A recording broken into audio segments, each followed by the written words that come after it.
For several hours I lay there broad awake, feeling a great deal worse than I have ever done since, even from the greatest subsequent misfortunes. At last I must have fallen into a troubled nightmare of a doze, and slowly waking from it, half steeped in dreams, I opened my eyes, and the before sunlit room was now wrapped in outer darkness. Instantly, I felt a shock running through all my frame. Nothing was to be seen, and nothing was to be heard. But a supernatural hand seemed placed in mine. My arm hung over the counterpane, and the nameless, unimaginable, silent form or phantom to which the hand belonged seemed closely seated by my bedside. For what seemed ages piled on ages, I lay there, frozen with the most awful fears, not daring to drag away my hand, yet ever thinking that if I could but stir it one single inch, the horrid spell would be broken. I knew not how this consciousness at last glided away from me, but waking in the morning, I shudderingly remembered it all, and for days and weeks and months afterwards I lost myself in confounding attempts to explain the mystery. Nay, to this very hour, I often puzzle myself with it.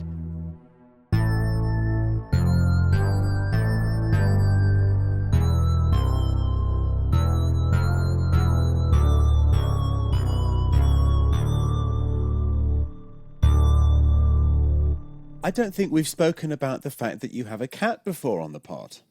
Tell us about the cat. I do have a cat. Her name is Yola Tango. Her favorite Yola Tango song is, of course, Bartleby Hardly Working. She's very sweet. She's in her teenage years, so she's got a lot of energy. She's got a lot of personality. She breaks things that don't belong to her. She eats things that don't belong to her. And basically my job is just to walk up behind her and say, oh, sorry, let me reimburse you for that. Oops, sorry, let me reimburse you for that. But now that I'm living alone, that's just me talking to myself. Ah. Now, when you say your cat's in her teenage years, is that in cat years or in human years? In human years, so she's like 1 and some change, which is kind of analogous, if I'm reading the Petco app correctly, sort of to like a teenager, which what does that mean? It's just to say that she knows what her boundaries are and likes to kind of push against them. So she's kind of like, she knows she shouldn't jump up on the thing, but she like looks at it and I'm like, Yeah. No, those age conversions between animals and humans, I always find them confusing. It reminds me of my least favorite shirt that I've seen multiple times at various gift shops, which is in dog beers, I've only had one. Which, if you actually do the math on that one, it means you've had 1/7 of a beer. It just glides over the brain like a... Absolutely. Okay, so Meg's moved. Johnny, you're in the midst of rehearsing for some Shakespeare. Do you want to tell us? I am. Actually, at time of recording, I'm between 2 shows. I wrapped up on a show yesterday, which was a very lovely, very small-scale compilation show called Shakespeare by Candlelight. And we sewed together scenes from different plays by Shakespeare. There are only 2 actors, so we were playing loads and loads of different parts, which was wonderful. And the show was thematizing music and Shakespeare. So we did lots of scenes. We did Orsino from Twelfth Night, If Music Be the Food I'd Love Play On, and a couple of the sonnets which mention music and that kind of thing. We did the meeting at the ball between Romeo and Juliet. And so that was absolutely wonderful. But a very, very small scale and very limited run that we did of that. And then next week, because I'm a glutton for punishment, I am going on tour with a production of Twelfth Night, which is totally unrelated to the production that I was doing yesterday, which is going to be really good, really silly, very funny. There are only 4 actors in it, and so the mistaken identity element of it will be ramped up to the highest degree. Wow. We are at that stage now where we can't quite remember who we're playing on stage. So, the chaos will be real. So, yes, I'm very, very Shakespeare'd up at this point. I'm also 2-show tired, which spells, disaster for the level of my Melville discussion this evening. Or maybe it will bring a new and exciting dynamic. 2-show Johnny. I think being like hungover on Shakespeare is pretty much the best way to attack anything that we're about to talk about. Absolutely. Just having, I will just end up just speaking in Malvolioisms and all that kind of thing. I'll just be. Always be on theme. I will be. I will be. The listeners can't see, but I've got my finest yellow stockings on for the recording. So I'm a cat in yellow stockings now, canonically, on the podcast. Yeah, I mean, famously, Melville was hungover on Shakespeare when he wrote all his best goodness works, me, so. yes. And also Hair of the Dogging on Shakespeare as well. Like, he was just on a constant Shakespeare binge, I think. It was a good Shakespeare bender that lasted a lifetime. Yeah. Never recovered. No. So Meg's moved. Johnny's, he's a two-show Johnny, and I've got my second kid now. So a little bit of behind the scenes for our listeners. So up to this episode, all of our episodes were recorded in before the release of the first one, if that makes any sense, because I knew that I had impending child number 2 coming. And so we planned ahead. We recorded well in advance so that we could release very timely, very consistently across these past Tuesdays. But now we are basically up to date now. So there won't be the same kind of time gap, which you may or may not have noticed from our previous episodes. This one is in sync, so to speak. And yeah, so I've had very excited to have my second child. It's very fun. It's a lot easier than the first one. Much easier adjustment for sure. Welcome to PequodPod, the podcast on the wonder world of Herman Melville. My name is Tristan Bavol-Marques. I'm Meg. And call me Johnny. And today we're talking about the Counterpane, which is a quilt. I had to look this up. It's a quilt, or kind of like a blankets kind of thing. Fascinating chapter. I think I may have to put it up there in my top 10 most interesting Moby-Dick chapters. I don't know if y'all feel the same way, but it's a loaded chapter in a relatively compact space. Meg, will you tell us a bit about this chapter? Yeah, for sure. This chapter is iconic. It is the moment.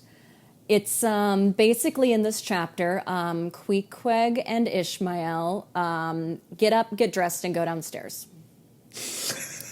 Thank you for listening to PequodPod. Next week we'll be talking about breakfast and, tip your waitresses. Okay, so of course, as with so much in Moby-Dick, it is about the telling of the thing as much as the thing being told.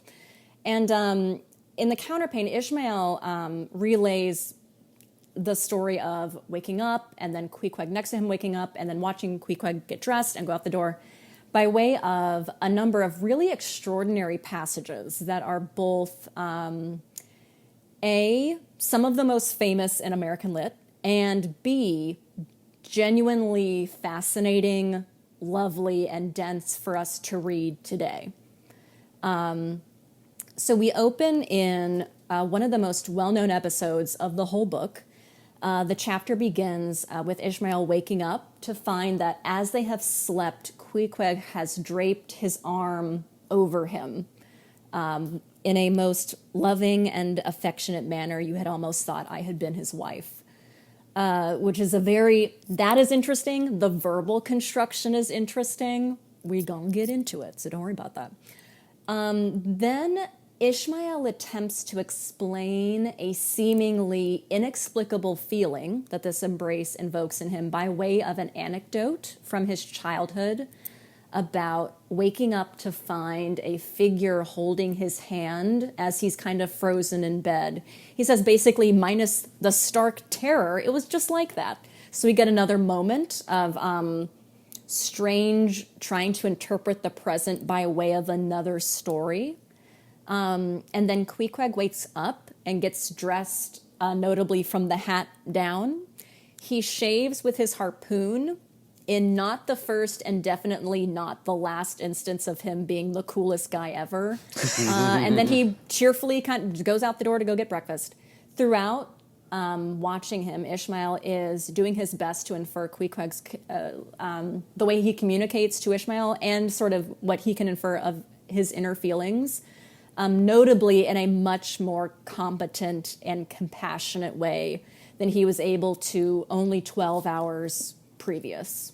So, plot-wise, the bullet points of what happens are small. What there is to talk about Yeah. I think there's right here. So my sensations were strange. Let me try to explain them. I think is a kind of encapsulates this aspect of this chapter. How, like we get these very interesting anecdotes. We get some of the like only like kind of biographical information about like Ishmael's upbringing that we get like kind of throughout the book, and it's very loaded stuff. What do you think about it, Johnny? Let's pass it to you. Well, I think we need also to, in order to partly explain what you're referencing there, Tristan, jump back right to the beginning of the chapter where, of course, these two wake up as snuggle buddies. Let's get this out of the way. It's a very, very queer moment. And yes. I think part of the way in which which I hope we'll get on to talk about in a moment when we've addressed your point, Tristan, is that it speaks to, and Meg, you were gesturing towards this, it speaks to this ongoing affective thawing that Ishmael is undergoing. And I think it's absolutely fascinating that with the interpersonal release that happens between Ishmael and Queequeg, partly actually already in motion at the end of The Spouter Inn, but absolutely in motion here, and there has been a little in-between of time as well. The thing that gives rise to is a really, really potent childhood memory. Mm-hmm. And so I'm really fascinated with the ways in which present interpersonal and also personal development is happening in really, really important ways. That arrives as part and parcel of this really, really fascinating insight into Ishmael's childhood. You're right, Tristan. This is the biggest biographical window we ever get. Following this point, biographical details of Ishmael are actually really sparse for the remaining 132 chapters. Mm-hmm. Yeah. Okay. So, trying to think like the best way to work through this. So first, we obviously have like the queer aesthetics that Melville's creating here, with like these. He really beats you over the head with Queequeg is like basically treating Ishmael like a lover, right? Yeah. So we've got he's snuggling me as if I'm his wife. We get. What else? In a most loving and affectionate manner. Mm-hmm. And we also get the there's alluded to a baby being in there like with them in the bed. Yeah, which, a hatchet-faced baby. A hatchet-faced baby, yeah. Bridegroom clasp, I think, is the nicest one. Oh, yes. Bridegroom clasp. And the unbecomingness of hugging a fellow male in that matrimonial sort of style. Well, now that's really interesting because that's actually a step back, isn't it? Yes. It's almost like it's that phenomenon where in the morning, one's thoughts are quite kind of unrestrained, and then it's actually as one goes through the process of waking up that actually the rational brain kicks back in. So yeah, a lot of what happens in that sentence that you were just alluding to there, Tristan, is really interesting. So he talks about the wifeliness of Queequeg, and then all of a sudden, he sort of upbraids him by dint of much wriggling. I mean, fantastic image of just Ishmael wriggling in bed like a little, like a little caterpillar. By dint of much wriggling and loud and incessant expostulations upon the unbecomingness of his hugging a fellow male in that matrimonial sort of style, I succeeded in extracting a grunt. It's also couched in very kind of analytical language, isn't it? As distinct from the very, very affective language that we get in that opening passage where you had almost thought I had been his wife. That's all very, very simple, easily identifiable kind of affective language, and then suddenly it all becomes very kind of verbose in what rings in my ears as quite a false tone. Right? Yeah. He's kind of protesting a bit too much at that point. Yeah, right? He has to wake up to irony. Yes. I think that sentence is funny. It's not funny, but you're right. Like he has to sort of warm up into the discomfort. Whereas, as you were saying, when he wakes up and he's sort of in his like id state, the feeling that embrace brings is so primal, he can only describe it by trying to put you in his body at another time. This thing that happened to me when I was a kid, which is where all of us learned emotions, like when we were young. So, we're in we're treated to really like, I know we keep bringing this up, but like the sort of psychological insight that we expect our protagonists to have in like the later 20th century. He's doing a lot of that here where it's like, I had a dream and it was like this thing that had happened to me earlier. We get a lot of that in other books that are to come. But one of the reasons this passage is so extraordinary is it looks familiar going the other way, as a lot of really good sort of innovative art does. Yeah. Yeah. And I think like the specific childhood remembrance is like so freighted with like really like kind of a Freudian interpretation that it's juxtaposition with. I love what you're saying too, Johnny, about like how it really is like, at first he, like as he's waking up, he doesn't seem like he has an issue with this. It's like when he starts self-reflecting on, hey, this is gay, I can't do this. That like you get these sorts of That's what it feels like. We should also note that it's for thinking about as the thing that our author wrote. He does two extraordinary things, really. He has them wake up like that, and then he decides that's an interesting decision.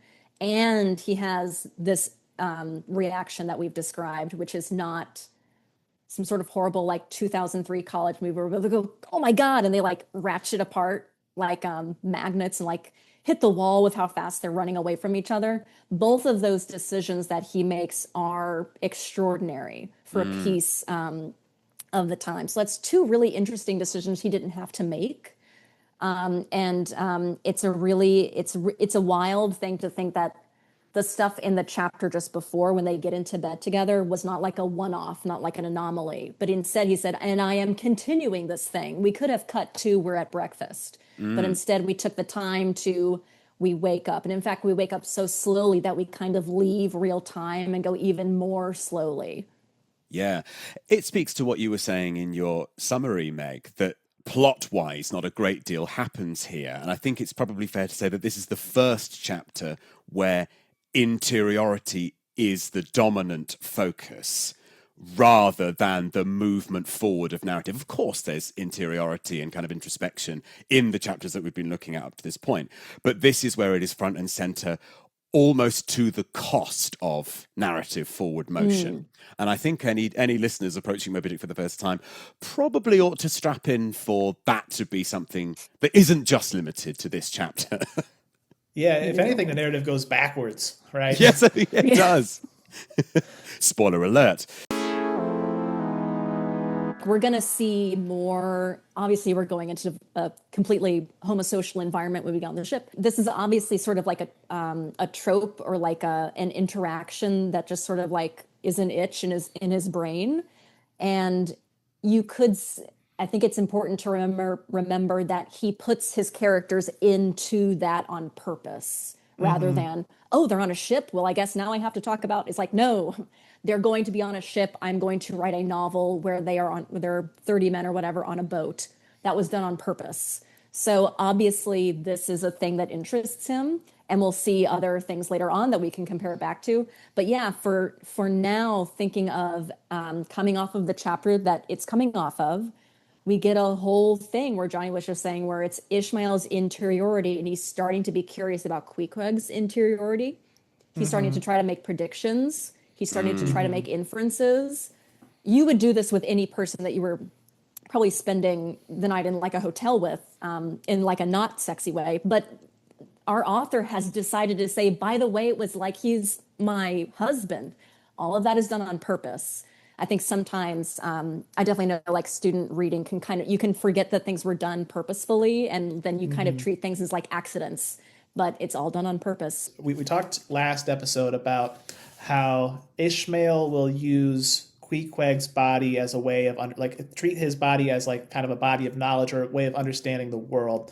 Yeah. And we get to the counterpane itself. So the counterpane's this quilt, and Queequeg's arm blends into the counterpane, right? And going back even to the first chapter when we have the ungraspable phantom of life, right? So like a number of things that we get in this chapter are Ishmael's, like two of Ishmael's encounters where like they sense this presence that they can't see. First with Queequeg's arm clasped around him, and he can't see the arm because it blends in because of the tattooing with the quilt, and he feels this like phantom presence. In this case, it's not frightening to him, but then it causes him to recall this other time where it was frightening to him, where he also had this phantom experience. And so what I see in this chapter are these recurring bits of Ishmael's experience of the Phantom of Life, and that like Phantom of Life as being sort of the besides Moby-Dick, like the real like kind of the adversarial antagonist of the novel, especially for Ahab. I think it's interesting to see these two read these two experiences as like kind of prelude to that. Absolutely. Well, and the connection between what you've just been describing, Tristan, and Moby-Dick is actually set up for us right at the end of Loomings, where we get Moby-Dick foreshadowed as one grand hooded phantom like a snow hill in the air. So this kind of this phantom presence, I think it's absolutely the right phrase to be using, is inextricably linked to that central and very, very visible battle that will unfold later on in the text.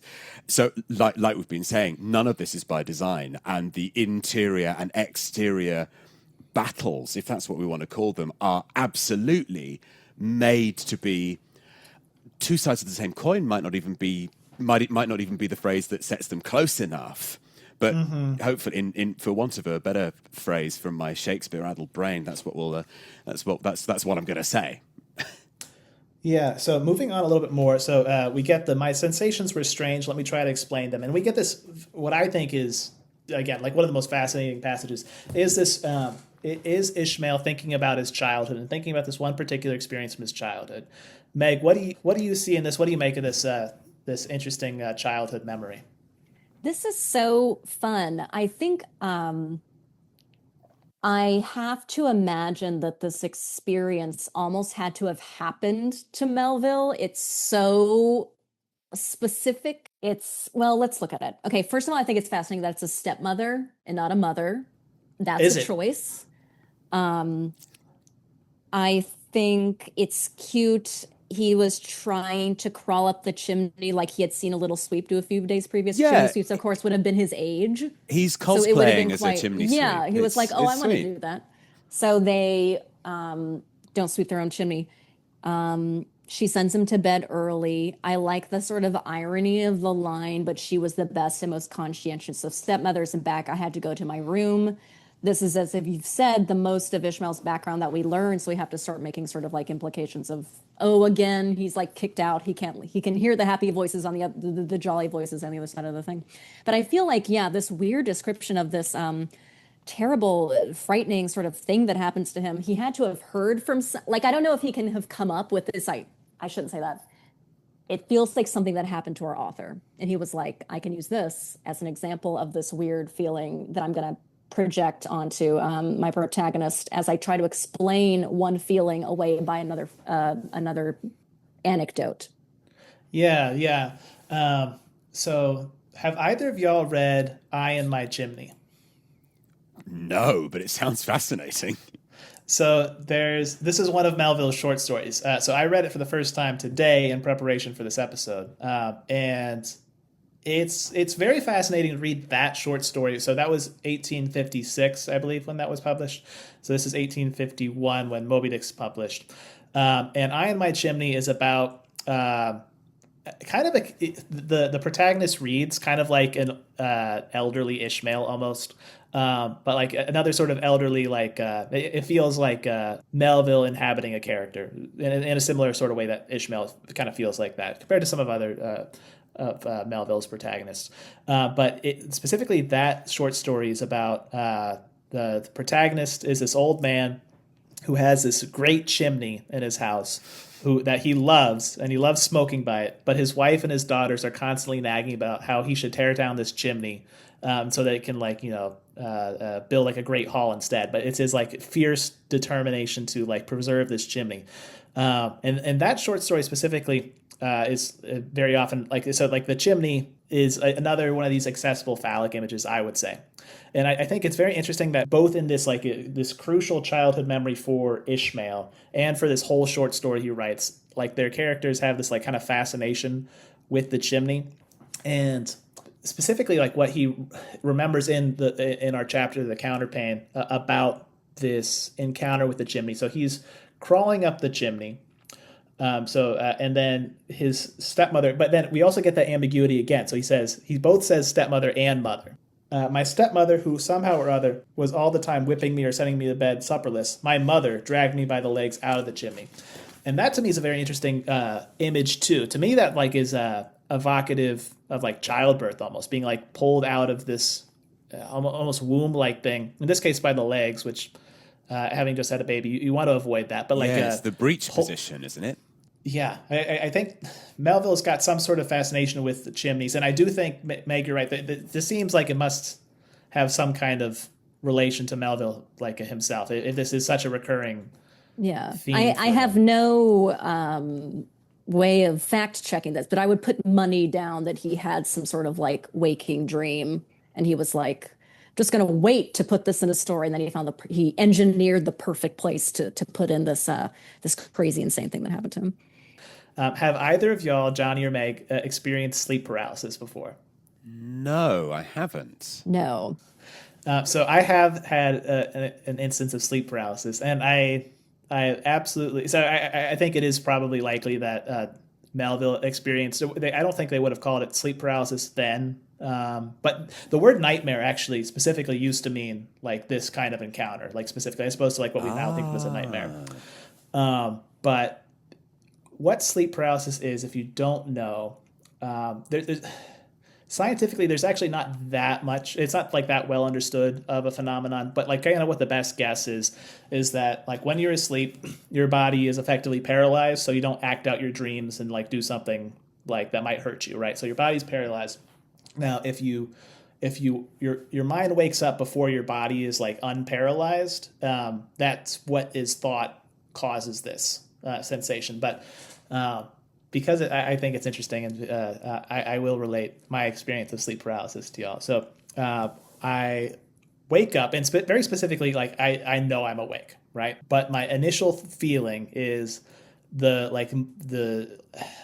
this presence, right? Like I can just feel to my bones that I'm in the presence of something supernatural, and it's like a malevolent presence, right? So like, and I'm also stuck, right? So like that's my feeling, and I haven't opened my eyes yet, and like I can just like I feel like there's like a demon or like a ghost present, right? The next thing I feel is this intense grabbing and like pulling sensation, as if I'm being like pulled off the bed by my feet.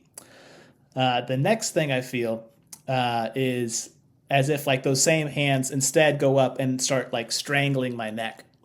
And then like at that point, I start to open my eyes. And what I see above me, like that's like the perpetrator of this, I shit you not, looks like the ghost of Richard Nixon.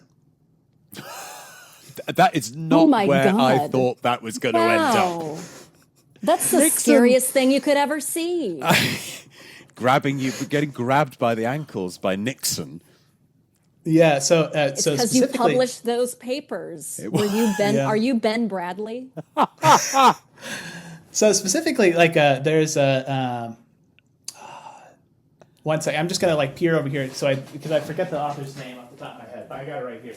It's Rick Perlstein. Rick Perlstein is a great author. So I've been reading Rick Perlstein's Nixon Land. So like, I was very interested. Nixon, I think, is a like fantastic like Shakespearean sort of character. I don't know if y'all have ever watched the movie. I better remember this movie now. Is it Frost Nixon? Frost Nixon with Michael Sheen? No. It's much. Is it Dick with Kirsten Dunst and Michelle Williams? No, it's not. Here, I'm gonna go get it. Okay. No, Secret Honor. That's what it is. Secret Honor. Secret Honor is a fantastic movie.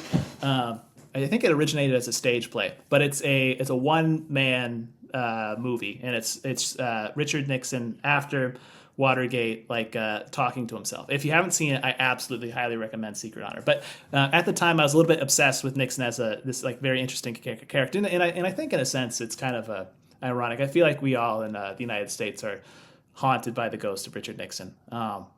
But specifically, what I saw is like the darkest blackness I'd ever seen. Right, so like there's this figure that's like. The room I'm in is pitch black, right? But the figure stands out prominently as being darker and blacker and like as absorbing like like reflecting like no light at all as I've ever experienced. It's kind of it's not something I've ever experienced anywhere else, like this sort of blackness that I'm talking about. And specifically, there's like these holes in his eyes, but then I can see like very specifically like kind of the jowls of Richard Nixon in this ghost. He was a jowly Unmistakable. man. Yeah. But it was absolutely the scariest thing. I think like one of the scariest things I've ever experienced. And so is but that's only an experience that you've had once. I don't mean you have the Nixon thing every time, but is this a thing that affects people regularly, or is it just a? I think it depends. I've only experienced it once, and specifically, so I woke up. It happens to me like after I wake up, and then I'm still awake, right? And so I know that like I'm not dreaming, right? If that makes sense, it's not like a nightmare that I wake up from. I'm awake. This happens, and then like. I'm just awake now, and whatever just happened. It's interesting. There's kind of recurring motifs that people sometimes see. Sometimes people will specifically see an old like ghoulish lady like by the side of their bed, or like there's. Is Nixon a common? Is it common to see Nixon? I've never heard of anybody else seeing Nixon, but that might be unique. I have heard that just knowing that sleep paralysis exists might slightly incline you to have them. Oh, Tristan, so you've if you doomed us all. haven't heard about these and you're just hearing about them for the first time, or you're thinking about it for the rest of the day, this will perhaps, who knows? So even worse than that, there's this fascinating paper, Sudden Death and Sleep of Laotian Hmong Refugees in Thailand. So there's like in Thailand, specifically like among this cultural group, they've got these strong like cultural associations with sleep paralysis. So specifically, like if you don't like provide the relevant sacrifices, or I might be botching that part, but like, you know, if you don't do your social like kind of a religious obligation, there's this sleep paralysis like woman spirit thing that will kill you in your sleep through sleep paralysis. And so there was a big uptick in Hmong refugees in the United States who, because they were now in the United States and couldn't do like their traditional rites that they were supposed to do back in the homeland, would through this refugee community, there was a spate of men specifically dying in their sleep. It appears to be like in these sorts of sleep paralysis events, but because there's like this cultural baggage for them, and there's an expectation that it's something that kills you, they end up having like I think heart attacks like as a part of this sleep paralysis event. But it's a fascinating paper, and yeah, it's a very odd thing that happens to people. I don't recommend it. Hopefully you listen. I don't want it. I don't want it. It sounds as if you've just consigned both of us and all of our beloved scrimshanderers to debilitating. We only dream of Bulkington. Oh, he's a benign figure, to be sure. We do, yeah. What's the opposite of sleep paralysis? Don't answer that question. Let's talk about Moby-Dick. The upshot of this, I think, is that that's really interesting. He uses this example, but then coming right off of that, he's like, okay, so except for the terror, it was just like that. And we're like, I think the fear is most of that. Are you saying there was something like take away terror? What is left? But he's trying to. I think the point is that it's kind of like it is impossible to describe feelings accurately to another person. Mm-hmm. We have created sort of social languages of emotions, but they don't really exist in the mind in that way. It's like a social language. And maybe we don't exactly have a word for what it feels like to wake up and Queequeg's arm is around you. But he's like, okay, stay with me here. It was kind of like this thing that happened to me when I was 12. And that kind was really scary. But if you take that part away, there's like 13% left, and it was like that. And the point is kind of like it's hard to explain. How do you explain things that are inexplicable? Does this anecdote work? Can I put the book down? Do you think that you can imagine what it feels like to wake up with Queequeg's arm around you? Has he done a good job? Does this anecdote work? Does it not work? We spend a lot of time, on this thing in this, we spent a lot of like lines on this thing in this chapter. Obviously, this project is interesting to the author, and he has made it in turn made it important to Ishmael. So this is yet another, like the painting in the foyer, like the Jonah Whalejaw shot glasses, like a way that he's trying to relate things through other things that may be imperfect, but we understand that it is, though it is folly to try to translate feelings through other feelings, even though feelings don't exist as words and words are imperfect. It's honorable in the attempt, but indeed might still always fail. Absolutely. And Melville, and specifically Melville, not Ishmael, is deliberately thematizing that imperfection of language and that attempt. I mean, right at the very start of the passage, and we've already quoted the two sentences, my sensations were strange. Let me try to explain them. Well, yes, of course, that preludes the description of what could well be the Ishmael's sleep paralysis. But it is also absolutely the keynote of how he's trying to sum up his feelings about Queequeg. These are strange sensations. He is having the sensation of being held by a man in a bridegroom clasp, and he has feelings about that. And these feelings do not go away after the end of this chapter. And he kind of has to sit with them. Absolutely. It's exactly what you're saying, Meg. It's a completely new sensation, so I'll try and explain it through the medium of this past experience. Yes, yeah. I think it's a narrative on it, yeah. Yeah, I think it's really, really telling that as part of that description of being sent to bed for 16 hours, by the way, we haven't mentioned how horrible that must be as a thing to have happened, sent to bed for 16 hours. The sentence we get where that detail is given is, I lay there dismally calculating that 16 entire hours must elapse before I could hope for a resurrection. So, my question to you guys, as a reading that really is just coming to me off the back of what we've just been talking about, is, so he's using the word resurrection there in the sense of when he is allowed to get up. It's inevitably a religiously coded word as well. But is that word resurrection also key to actually the kind of queer awakening / reawakening that happens in Ishmael in this chapter, and is actually that something that he's latching onto there, that he's lying there sort of acknowledging the kind of I won't even say the kind of the initiation, because it seems that it might be something that was actually latent in him beforehand. Is that a way in which these two things also intersect, these two experiences, and is that part of the reason why the experience with Queequeg is enmeshed with this past experience of awaiting resurrection in bed as a child, but then also having this extraordinary, terrifying experience as a kid? Yeah, I love that. And to add to that, right? So, like, thinking about the anecdote, like adding some more of the details of the anecdote, right?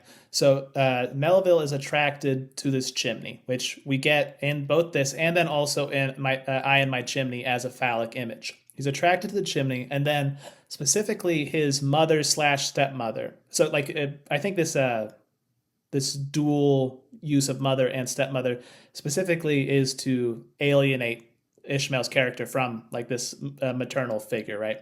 And so add, like, that, both the leveling of the level of ambiguity, but then also of, like, alienation. Pulls him away. So like this is this maternal, like this female figure pulls him away from being attracted to this phallic image, and, like, punishes him by sending to bed, right? So, and then we get, like you're saying, we get this resurrection of that latent being, like, basically told you can't do this sort of thing, but now we've got kind of the fulfillment of that wish later with Queequeg in bed. Yeah, that's a really, really interesting read. And it seems that Ishmael himself is possibly even acknowledging overtly or implicitly that that's something that is within his consciousness in this narrated moment, and actually that it endures beyond that. I mean, I'm really, really fascinated by what he says right at the end of the passage. Nay, to this very hour, I often puzzle myself with it. So this is something that keeps coming back to him, not only in the moment that's being narrated here to the Ishmael to whom the narrative is happening, but also within the mind of the Ishmael to whom the events of the narrative has happened. Very good. An experience where he was sent to bed supperless is something that endures in his mind, and having this sleep paralysis experience endures in his mind even after everything that we know happens. It's extraordinary that it's something that should be lodged in his brain so firmly, to the point where he postures that he's actually not sure about even what he was doing. I think it was trying to crawl up the chimney, and then describes it in really, really specific detail, and then goes on to recall the date. Mm-hmm. So there's all sorts of really temporalities are being connected in really, really interesting ways. But so are the elements of Ishmael's life journey as well, the before, the present, and the after. To add on that briefly, so to go a little bit back to the last chapter, right? So we've got like three sort of superlatives between like the end of last chapter and this chapter, right? So we've got, for several hours I lay there broad awake, feeling a great deal worse than I have ever done since, even from the greatest subsequent misfortunes. So so like the worst thing was being like pulled away from this chimney, right, and sent to bed like for this unendurable length of time. What's the last line of our previous chapter? I turned and never slept better in my life, was when he got to sleep in the bed with Queequeg. Yeah, of course. I agree. Yeah, me too. Let's Wonderful. go. I would love it. Yeah. We also, can't forget that basically Queequeg goes through the same thing of like waking up, kind of being like, where am I? And then seeing Ishmael, and then Ishmael in his narration writes his impression of Queequeg remembering him. And then the word, it says that he became, as it were, reconciled to the fact of me in bed with him. And then we get this really fascinating scene of Ishmael watching Queequeg get up and like dress himself as he kind of lies there very still, staring at him. So we obviously get the interiority, we just talked about, of Ishmael waking up and the weird feelings he had. We can't know Queequeg's, and Ishmael doesn't try to imagine them. There could be like a phantom version of this chapter where he's like, maybe I was like when he had gone to bed, this other crazy. He just says, though a dim consciousness of knowing something about me seemed slowly dawning over him, I lay quietly, when at last his mind seemed made up, touching the character of his bedfellow, and he became, as it were, reconciled to the fact he gets up. So Ishmael grants his bedfellow the same sort of capacity to be having some sort of weird memory about him as he had about him, which jumps off this really interesting couple of paragraphs where he starts to, like, this is of course condescending, but like grant that Queequeg has like an interiority that is like him, which is to say that like he has memories and like kind of maybe has to get used to something, or like is generally kind of like a cheerful person, which is an interesting jumping off point to kind of like the reculturalization of Ishmael in New Bedford, starting with him waking up in bed with this guy. Yeah, no, we absolutely should. I think like the rest of the chapter bears out what you're talking about with the interiority of Queequeg. Would y'all permit me two further parallels that I think are interesting before we move on from this section? You can have three if you want them, Tristan. Okay. One, and I think this is something that like we'll see throughout the book, is that there's these central traumas for our characters that the characters have to continually revisit, right? So obviously for Ahab, it's losing his leg to Moby-Dick, so he has to hunt for Moby-Dick. I would say for Ishmael, it's this experience that he relates from his childhood. And specifically, like we get another parallel that I think is interesting. So in the anecdote about his childhood, what Ishmael does to like sort of delay like getting into bed is undressing as slowly as possible, which is the same thing we got in the previous chapter where Ishmael is delaying, like taking, he's thinking the whole time and taking off this article of clothing before getting into bed, and like such and such. Another interesting parallel is the specificity in that anecdote that it's the summer solstice, right? So it's the summer solstice, the longest day of the year that we get in I and My Chimney. So we get this kind of rhyme in I and My Chimney. Specifically, the winter solstice is mentioned, and it's that the protagonist in I and My Chimney's wife, who's kind of like this, like constantly like nagging him to like demolish the chimney, right? And what he says about her is that she even like stays up all night on the winter solstice and is able to think about like all the plans she has for like this what she's going to build in place of this chimney here, which is kind of like a counterpose to Ishmael here, who's like the idea of like laying awake all night for like the same duration of time. Like, there's the same like equal and opposite duration of time in bed is so horrible. And then you said you'd permit me a third parallel, right? And Meg touched on it a little bit earlier too, which is that specifically Ishmael sees out the window from his room on the third floor all the gay voices and the light, which is exactly what he doesn't think he's able to enter when we are in the carpet bag, right? So it's the same image. But from the other side, right? So he's inside, he's seeing outside all the light and the voices, but when he's in, like, walking around the streets of New Bedford and he sees from the outside into these rooms filled with light and gay voices, I can't have that. And so, like, I think it is this very important and central trauma for Ishmael as a character that will we no see, one like, invite parallels. him to their party? Yeah. Well, they probably do, but he just deems the parties too expensive and jolly, and so he doesn't go. They probably do, yeah. You can't win with him. No, but This is another Salinger beat, I think, where they're like, nobody gets it. And you're like, you were invited to that party. Like, you could go. You have friends. It's just that you're self-alienating yourself. Yeah, this is something that you've done to yourself. Yeah. But I think that's a series of really, really wonderful parallels and insights, Tristan. Yeah, and it's wonderful how Melville literalizes that metaphorical movement from the outside in. So from external factors to the more interior landscape. And of course, then that's parceled up with the lack of exterior plot movement in this chapter. Like, it's all bound up. Happens, yeah. Not a great deal happens. I mean, that was so wonderfully elaborate chapter summary, Megan. A chapter, where precisely sort of three things happen. Oh, Queequeg. Actually, sorry, 4. Queequeg has a shave. Yes. Okay. We gotta. We should. Oh, it's so cool when he shaves. That's great. Oh, can I? it's Yes. so good. Yeah, that's really cool. Yeah, please. Really good.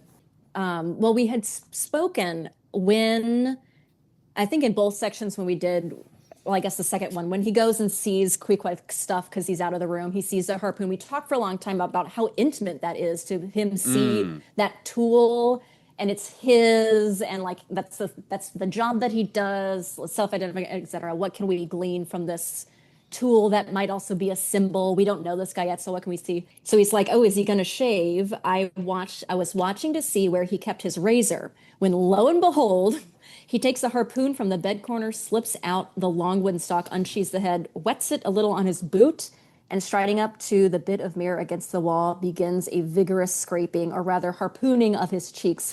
Thinks I, Queequeg, this is using Roger's best cutlery with a vengeance. Sick. Like, can you imagine if your roommate was like, oh, I'll just use my Bowie knife to shave? You'd be like, this dude is on a level I can't even conceive of. But even this is after this passage where he gets dressed from the hat down. Ishmael becomes really sort of self-conscious as like the guy who's just staring at him. Whatever readings you want to put on him, it is at least clear that this is yet another instance of Ishmael feeling very inexperienced, and Queequeg being like literally like the embodiment of like the whaling life. He is so experienced that his professional life, which is to say his harpoon, has completely subsumed his personal life, which is to say shaving. It's all one and the same. Yeah, and I think specifically your points, especially well made, especially what we get directly after your quote, right? When he says, afterwards, I wondered the less at this operation when I came to know of what fine steel the head of a harpoon is made, and how exceedingly sharp the long straight edges are always kept. That's great. I think that's the most breathless sentence we've had so far. When he's like, I just didn't know about harpoons yet. It's wonderful. Yeah. I would come to know about them. I think we'd be remiss not to cover so we've spent so much time on this anecdote that I think is absolutely crucial to this chapter, but we should talk about Ishmael's sort of philosophizing about Queequeg's level of like kind of a civilizedness, or like where he is like between like savagery and civilization, which I do think is kind of fraught, but there's also like it's also interesting. Well, before we do that, could I just make one last observation about the sentence that we're talking about, which is, I don't think we can overlook the fact that this is the novel's first reference to Roger's best cutlery. No, it's the first time It's we get true.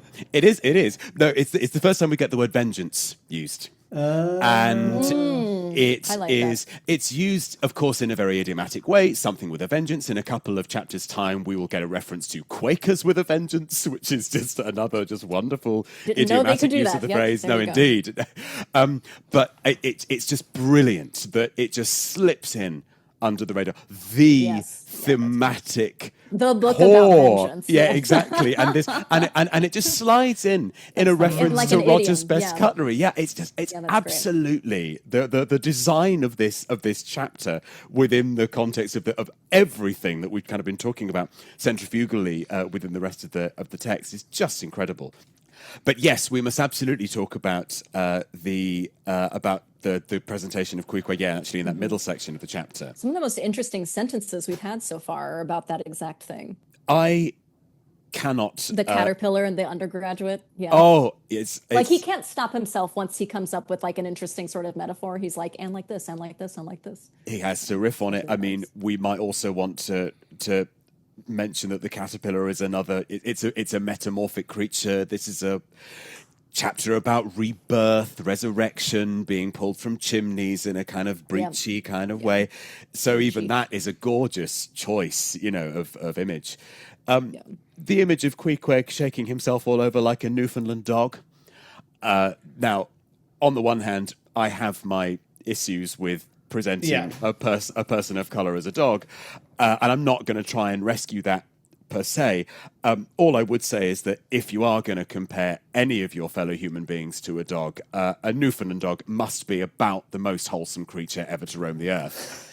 So though I hold the comparison in a degree of contempt, the choice of dog I think is about as solid as could be made. Yeah, we've got that. We've got the comparison of Queequeg to the Newfoundland dog. We also have, I would say, so like we've got like the noble savage, like a stereotype or archetype at play, where we've got, when at last his mind seemed made up touching the character of his bedfellow, and he became, as it were, reconciled to the fact, he jumped out upon the floor, and by certain signs and sounds gave me to understand that, if it pleased me, he would dress first, and then leave me to dress afterwards, leaving the whole apartment to myself. Thinks I, Queequeg, under the circumstances, this is a very civilized overture. But the truth is, these savages have an innate sense of delicacy. Say what you will. It is marvelous how essentially polite they are. I pay this particular compliment to Queequeg because he treated me with so much civility and consideration, while I was guilty of great rudeness staring at him from the bed and watching all his toilette motions, for the time my curiosity getting the better of my breeding. Yeah, this is another instance of Ishmael coming to the right conclusion through the most ridiculous Flawed means. Yes, Yeah, exactly. to be sure. This is an overall positive representation of Queequeg, but the steps that he takes to get to it are bizarre. Yeah, what did I write here in the margin? Thinks I, Queequeg, under the circumstances, this is a very civilized overture, yeah, as you read, Tristan. But the truth is, these savages have an innate sense of delicacy, and I underlined that and wrote, yeah, or maybe people just have this. Like, it's nothing to do with the fact that he's a savage. It's to do with the fact that he's a thinking and feeling human.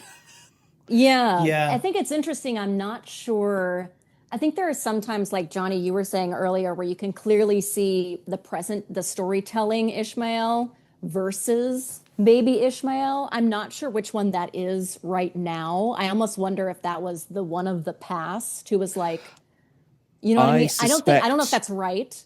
I think... if it's that Ishmael has never quite learned and it's up to us to go, oh, Ishmael still has not quite gotten this through his head. I'm almost prepared to give Ishmael, the writer, or the kind of the raconteur of the story, the benefit of the doubt, in the sense that we start it's what he was thinking in the moment. Exactly. It's framed in that historic present. Thinks I, Queequeg, right? Not to possibly give him too much credit, but it is possible. Absolutely. Well, yes. I also like the end of this paragraph.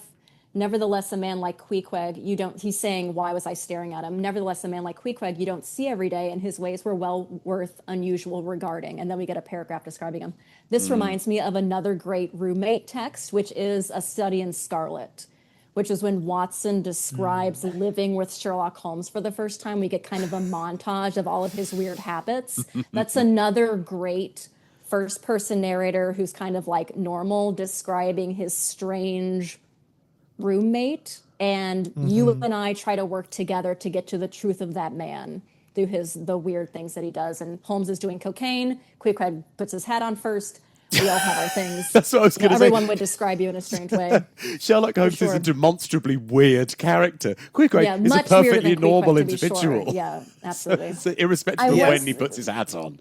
Right, exactly. I was thinking sort of this time when I was reading it, and I want to posit this to you guys, a possible other reading of this is that it's less that, and I think this only becomes maybe clear when reading the next few chapters, so sort of in this New Bedford chunk, but maybe it is we're in the opening stages of less that it's that Queequeg is starting to conform to Ishmael's idea of civilization, but rather that Ishmael's frame of what the word civilization, quote unquote, means, which is sort of to say the world of his stepmother who doesn't want kids to crawl up chimneys. Rather, that place is starting to shift from what we might now call middle class to the whaling boat. We are moving towards a place where it is acceptable for, or maybe even expected, that you might have to shave with a harpoon. Over the next few chapters, are we seeing not that Queequeg is actually, he was just normal all along, but rather my idea of normal is moving from this place to this place. That's great. As I start to have chowder, as I start to sign up and go look at the other boats, as I start to meet the other guys, I'm learning that it is I who am sort of like green and commonplace, and actually I learn how to, I don't know. But it's not Queequeg who is changing, but Ishmael. You're and he's so using right. some quite flawed language, of course, that the book never entirely escapes, to say, I'm the weird one. Or if I go on a boat today, I would be really weird and Queequeg would be normal. So I need to shift sort of my Overton window over to that place. You're entirely right, yeah. I think it's all of that speaks to, I mean, I think one of us uses a variation on this phrase in just about every episode where we say, well, this shows that Moby-Dick is about, but I'm going to do it for this episode. I'm going to take the bull by the horns. We have to do it every time. We have to do it. Will come. Nixon will come for us while we sleep. This keeps him at bay. It's okay. We're doing the thing that keeps him away. And if we do, and if we do it, then maybe Bulkington will appear. Who knows? Like Santa Claus. But it seems to me that it is a text that is all about the destabilization and the decentralization of the central consciousness. That's both in the sense of, recognizing that we are not the center of the universe, much though we might like to think that we are, but that's also in terms of we as the present versions of ourselves are also beholden to past versions of ourselves. That's also, of course, serving as a really significant foretaste of actually how Ishmael himself will fade in and out of centrality as a consciousness and as a narrator as Moby-Dick continues to unfold. I don't think that's too much of a spoiler, really. It's not a plot thing. But Ishmael, in a few chapters' time, will sort of become far less of a central player for a big old section of the text, though he is still nominally our narrator. Ping-ponging back to something that Meg was talking about, and like kind of getting to the part where like we see Ishmael talking about Queequeg as this transitional figure. I think we can also see this as Queequeg, trying to be polite for Ishmael. Like I think specifically when Queequeg like crams himself underneath the bed to boot up his tie his shoes. Right. What do we make about Queequeg climbing underneath the bed? I don't think it's any stranger than a child role-playing as a chimney sweep and trying to escape into a different kind of enclosed space. Sorry, I'm texting my old landlord, my gas account number. Don't forget what you guys are saying. I don't know how pressing this is, so I want to get that done. Oh, yeah, you're totally fine. Now. Okay, you'd be able to skip that. You'd be able to skip that step if you had a good chimney. God knows that's true. I think this is kind of akin to, like maybe stepping into the closet or like into the bathroom to get changed. so that no one has to actually. I think there's something to maybe kind of like a middle class comfortability with watching the process of getting dressed, if that's the thing that's more rude than like a state of nakedness versus a state of getting clothed. Like that might be something Melville is portraying in his own mind rather than necessarily something that like Queequeg as like a real person is thinking about. But yeah, I think that seems to reveal something. I'm not sure what it is, but it might be just that Melville is like, and people don't like watching other people get dressed. Yeah. Melville is all over this place, all over this chapter. That's so interesting, Meg. And again, I'm not really sure what any of this means, but of course, we actually have a little serial of characters getting dressed and undressed in this section, and going back to the Spouter Inn. Yes, of course, we get the description of Ishmael himself getting undressed, and then Queequeg getting undressed in the evening. We then have a lot of time. Yeah, and we then have a reference to young Ishmael getting up out of bed, getting dressed, and softly going down in my stocking feet. Well, who knows? So yeah, to echo what you said, Meg, I don't know what any of that means, but my goodness, he's very insistent on it. Mm-hmm. Yeah, that beat seems important. Yeah. So yes, the rest of his toilet was soon achieved, and he proudly marched out of the room, wrapped up in his great pilot monkey jacket and sporting his harpoon like a marshal's baton. Nice. What an outfit. The monkey jacket, just in case anyone doesn't want to look it up, is that if you picture like a 1800s sailor guy on a boat, that jacket that you're thinking of is a monkey jacket. It's got those lines of like gold buttons. It's that one. So it's not a weird jacket. It's like a standard issue naval, this is what you wear on the boat. So again, he has been to sea. He is up and down in the costume of like a guy who has personalized the uniform of an experienced sailor. Yeah, contrary to Google search images, it's not a jacket with a monkey on it. No. I think the little organ grinding monkeys wore them, which is why it's called a monkey jacket. But it's not a weird jacket. That's not a weird phrase. Yeah, that would be a normal thing for that dude. Gosh, well, steal that look is all I can think. Yes, the beaver hat, the harpoon. Yeah. Hit the Patreon. If we get high enough, maybe we'll start selling PequodPod monkey jackets. Well, I get the listeners can't. The listeners don't know this, but we've been wearing ours for the duration of this recording, and we've got a tremendous heat wave in the UK at the minute. It's very warm. Yes, real labour of love. Well, that's great. So some things to look forward to. Is there anything else anybody wanted to? I think this is a great chapter. I love this chapter. I don't know if we've talked this long about any of the chapters so far, besides the Spouter Inn broken up into two. The most to say about maybe the shortest one that we've had so far. Yeah, relatively. But that's going to be the rhythm of the thing as a whole, so get used to that. Yeah, but we've got some good things to look out for. So, Meg, you just did your Nathaniel Hawthorne interview. That's going to be coming soon. That's very exciting. That's actually going to be the most words per least amount of words. Yeah. To the dedication. Yeah. Yes, Game on. The dedication to it, absolutely. We're pushing forward with Front Matter, the podcast. Yeah. Soon it's just going to be the title Moby-Dick. There's a hyphen in the title, but not in the name of the character. Oh, God. Yeah, so we've got that coming out. And also look out for it. In August, we're going to have our very first Melville at the Movies Patreon exclusive episode where we're going to be reviewing the Gregory Peck Moby-Dick film. But that's only for our patrons. Definitely check that out.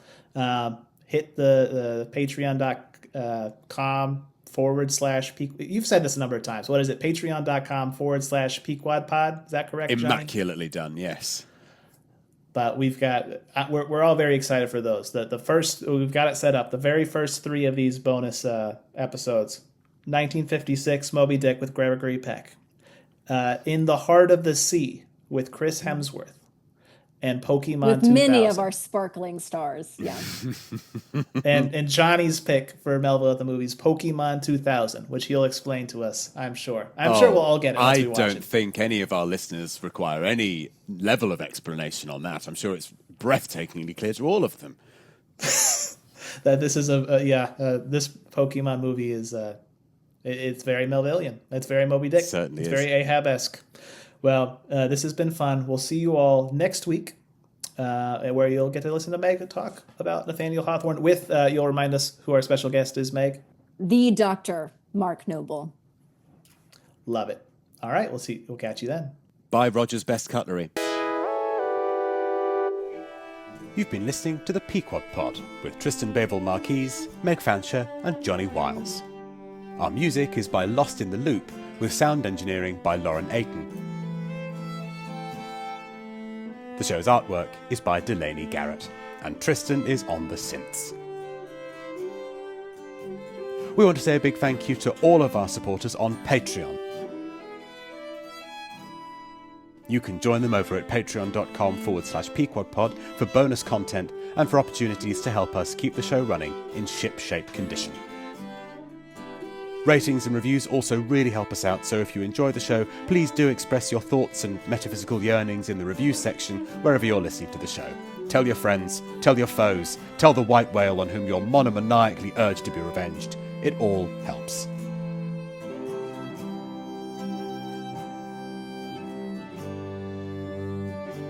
Thanks for listening, and until next time, call us the Pequod.